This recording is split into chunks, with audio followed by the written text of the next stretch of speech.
phase SPD இது இல்லை isolator வந்து 3 phase, SPD வந்து single phase SPD இல்ல அது ரெண்டுக்கும் சேர்த்து கொடுத்துருது.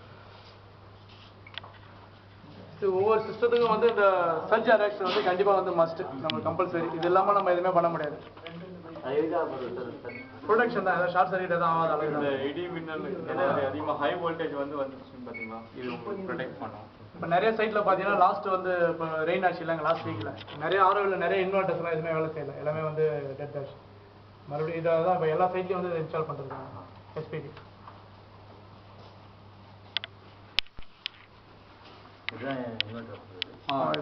டெல்டா கம்பெனி நிறைய இடத்துல இப்போ டெல்டா தான் 11 பேனல் சீரிஸ் 11 பேனல் சீரிஸ் வந்து இன்வெர்டரில் கனெக்ஷன் பண்ண சொன்னாங்க. அதுக்கு ஒரு ஸ்ட்ரிங்கு இங்கே 2 எடுத்துக்கிறோம், அதுக்கு 2 எடுத்துக்கணும். அதை எடுத்துகிட்டு வந்து இங்கே 3 ஸ்ட்ரிங் 4 ஸ்ட்ரிங் வரைக்கும் நம்ம கனெக்ஷன் பண்ணிக்கலாம். இது வந்து அவுட்புட், இது வந்து அவுட்புட் ஏசி. இதில் நம்ம பார்க்கலாம் எவ்வளோ அவுட்புட் வருதுன்ட்டு.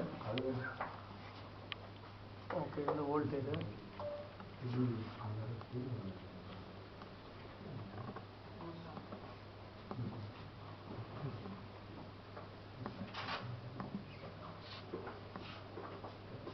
ஃபஸ்ட் 277 கரண்ட் வந்து 4.9 ஆம்ஸ் இப்போதைக்கு வருது.